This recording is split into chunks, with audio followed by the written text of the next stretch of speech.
Cauliflower வந்து நம்ம chicken masala போட்டு இப்போ செய்கிறது தான் வந்து வீடியோ கேட்டுகிட்டே இருந்தாங்க. அதை நம்ம பார்க்க போகிறோம். அதுக்கு முன்னாடி நம்ம மசாலா வேணும்னா அந்த ஸ்க்ரீனில் தெரியுற வாட்ஸ்அப் நம்பருக்கு நீங்கள் வாட்ஸ்அப் பண்ணி நீங்கள் ஆர்டர் ப்ளேஸ் பண்ணிக்கலாம். இதோட மேக்கிங் வீடியோ போட சொல்கிறீங்க. கண்டிப்பாக நானும் இன்னொரு அக்காவும் சேர்ந்து பண்ணுறோம். அந்த அக்காட்ட இதை பற்றி பேசியிருக்கேன். வெயிட் பண்ணுறேன். நான் எங்கள் வீட்டில் கன்சல்ட் பண்ணிட்டு சொல்கிறேன்னு இருக்காங்க. அவங்க சொன்ன உடனே கண்டிப்பாக நம்ம சேனலில் வந்து இந்த மசாலாவோட ரெசிபி கொடுத்துருவேன். அடுத்து நம்ம என்னென்ன மசாலா நம்ம சேனலில் நம்ம பண்ணலாம், என்னென்ன மசாலா சேல் பண்ணலாங்கிறத கீழே கமெண்ட் பண்ணுங்கள். இப்போ நம்ம சிக்கன் மசாலா வேணுங்கிறீங்க ஸ்க்ரீனில் தெரியுற வாட்ஸ்அப் நம்பருக்கு நீங்கள் வாட்ஸ்அப் பண்ணிக்கோங்க. பார்த்தீங்கன்னா நான் காலிஃப்ளவர் வந்து தண்ணி ஊற்றி நல்லா வாஷ் பண்ணி எடுத்துக்கிட்டேன்.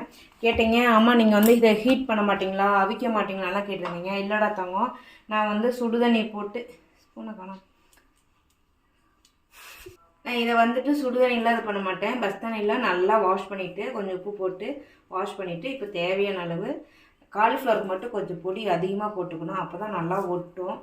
நிறையா பேர் காலிஃப்ளவர்லாம் போட்டுட்டு அம்மா டேஸ்ட்டாக இருக்குன்னு சொல்லியிருந்தாங்க. காரத்துக்கு தகுந்த மாதிரி காஷ்மீர் மிளகாய். இப்போ நம்ம எடுத்துகிட்ட மிளகாத்தூளுக்கு மட்டும் உப்பு போட்டு பேஸ்ட் வந்து 1 ஸ்பூன் சேர்த்துக்கலாம். இப்போ கொஞ்சம் லைட்டாக தண்ணி தெளித்து பிசைஞ்சு எடுத்துக்கலாம்.